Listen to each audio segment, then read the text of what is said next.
BZD Sport.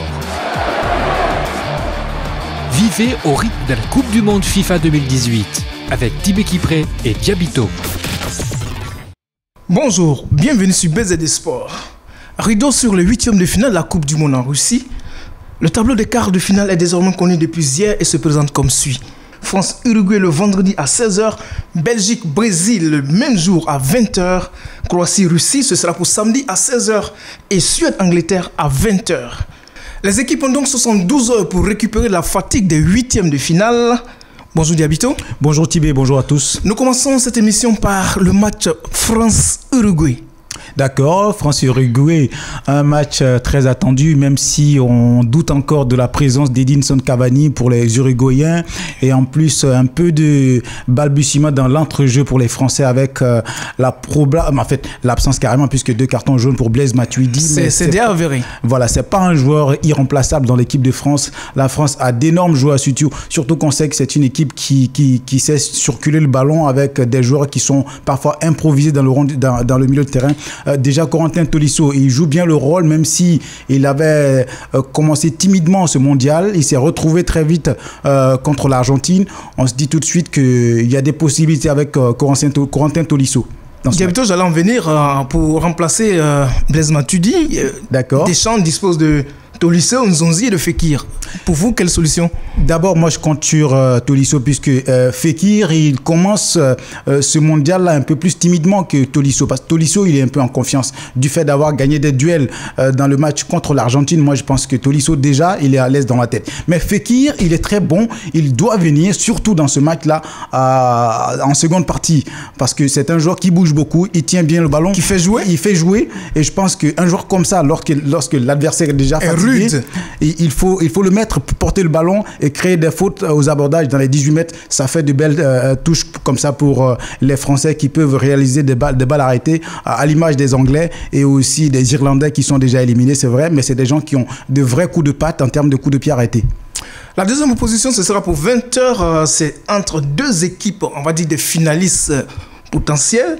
Diable Rouge contre le Brésil. Des Diables Rouges qui arrivent avec un moral vraiment gonflé quand on sait comment ils se sont qualifiés face au Japon. Exactement, Tibé, vous le dites si bien. C'est une finale avant la lettre entre Brésiliens et Diable Rouge. C'est une finale avant la lettre et nous allons avoir l'occasion de jauger la forme de Neymar et également ce collectif costaud, ce très grand collectif de la formation des Belges. Et sachez aussi que cette formation de Belgique-là, elle est au sommet de son art. Elle est très attendue. Elle sait qu'on les appelle aujourd'hui la génération dorée. Elle a l'intention de le prouver également sur le terrain. Contre le Japon, on a vu l'autre visage de la Belgique. Une Belgique qui sait réagir quand elle est menée. Et là, le Brésil, c'est pas une tâche facile pour cette formation du Brésil de venir à bout de la Belgique. Moi, je pense que le meilleur de ce match-là pourrait aller très loin dans ce mondial. Merci Diabito pour cette intervention et rendez-vous pour vendredi. Merci Tibé et à demain. Merci. BZD Sport. Nous continuons cette émission avec Freddy. Bonjour Freddy. Bonjour Tibé. Russie-Croatie pour les deuxièmes quarts de finale, ce sera pour samedi. Peut-on dire que la Russie a réussi ainsi son mondial?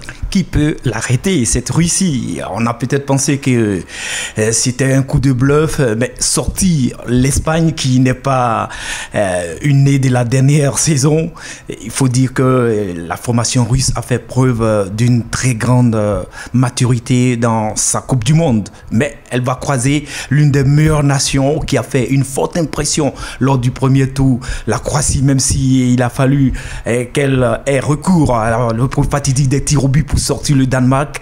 Croatie-Russie, une opposition de deux styles tactiquement appliqués. Ça va vraiment être difficile d'avoir des espaces Tibé. On bascule sur le match Angleterre-Suède. Qu'est-ce que les Anglais ont souffert pour se qualifier ce soir? Se qualifier tout de même, la qualification est là. Et ce qui serait intéressant, c'est que l'une des deux formations, que ce soit la Suède qui a passé par un but à 0 face à la formation suisse, pourra donc, si elle gagnait l'équipe d'Angleterre, faire sa meilleure performance en Coupe du Monde, à savoir les demi-finales. Je rappelle que la Suède avait été éliminée par le Brésil en 1994 et 4 ans plus tôt, c'était l'Angleterre qui tombait en demi-finale face à l'Allemagne au tir au but. Dire que ces deux nations ont l'occasion de redorer leur passé sportif. Merci Fodi pour cette page d'histoire, j'allais dire. Merci, cher Tibé. Merci de nous avoir suivis sur BZD Radio. Merci. Prochain rendez-vous vendredi.